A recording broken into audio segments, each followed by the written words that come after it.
السلام علیکم ورحمۃ اللہ وبرکاتہ۔ الحمدللہ وکفا والصلاة والسلام علی اشرف الانبیاء والمرسلین، اما بعد فاعوذ باللہ من الشیطان الرجیم، بسم اللہ الرحمن الرحیم۔ الذین قال لهم الناس ان الناس قد جمعوا لكم فاخشوهم فزادهم ایمانا وقالوا حسبنا اللہ ونعم الوکیل۔ صدق اللہ العظیم۔ اس آیت مبارکہ کا ترجمہ کچھ اس طرح ہے: وہ لوگ جن کو لوگوں نے کہا بے شک لوگوں نے تمہارے لیے فوج جمع کر لی ہے، پس ان سے ڈرو۔ تو اس بات نے ان کو ڈرانے کے بجائے ان کے ایمان میں اور زیادہ اضافہ کر دیا، اور انہوں نے کہا ہمیں اللہ تعالیٰ ہی کافی ہے اور وہ بہت اچھا کارساز ہے۔ بھائیو، یہ سورت آل عمران کی آیت نمبر 175 ہے۔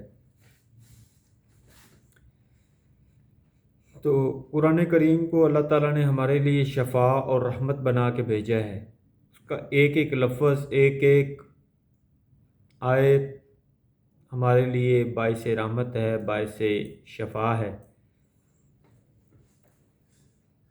تو یہ جو آیت ہے، آیت مبارکہ ہے حسبنا اللہ ونعم الوکیل، یہ ایک چلتے پھرتے جو ہے نا ایک وظیفہ بھی ہے جو انتہائی آسان زبان میں ہے۔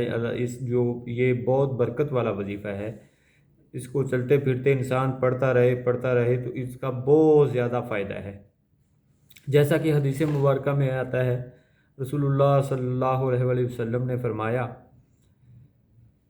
کہ اذکر اللہ، اللہ کا ذکر کرو، اللہ کا ذکر کرو۔ یہ صحابہ کرام میں ایک دفعہ آپ صلی اللہ علیہ وسلم صحابہ کرام کے درمیان بیٹھے ہوئے تھے، تو اس وقت انہوں نے ارشاد فرمایا تھا۔ یہ حدیث نمبر 2457 ہے، جامعہ ترمذی میں نقل ہے۔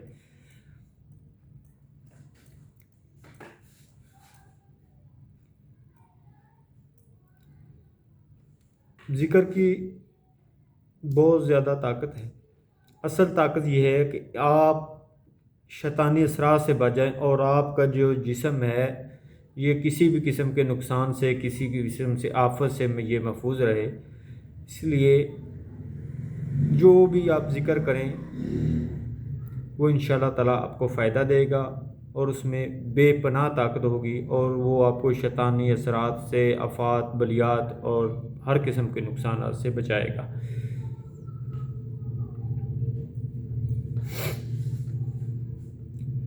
ذکر کرنے سے پہلے چند ایک کام کر لینے چاہیے، جیسے کہ طہارت کر لینی چاہیے، اپنے آپ کو پاک کر لینا چاہیے۔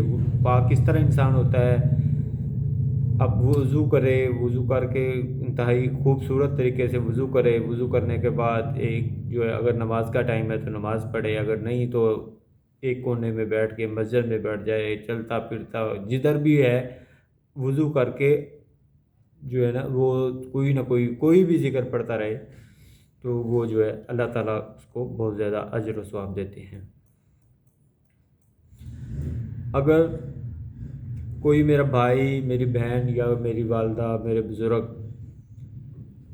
وہ اپنے ذکر کو، اپنے وظیفے کو انتہائی پر تاثیر اور انتہائی طاقتور بنانا چاہتا ہے، تو وہ تنہائی میں بیٹھ کر اپنی زبان کو اللہ کے ذکر سے تر رکھنے کی کوشش کرے، انشاءاللہ اللہ تعالیٰ کے فضل و کرم سے اس کے وظیفے اور اس کے ذکر میں اس قدر طاقت اور قوت آ جائے گی کہ وہ الفاظ میں بیان ہی نہیں ہو سکتی۔ تو اللہ تعالیٰ سے دعا ہے کہ اللہ تعالیٰ ہم کو پاک صاف رہنے کی توفیق دے، ہم کو ہر ٹائم ہم سب کو جو ہے نا اپنا ذکر کرنے کی توفیق دے۔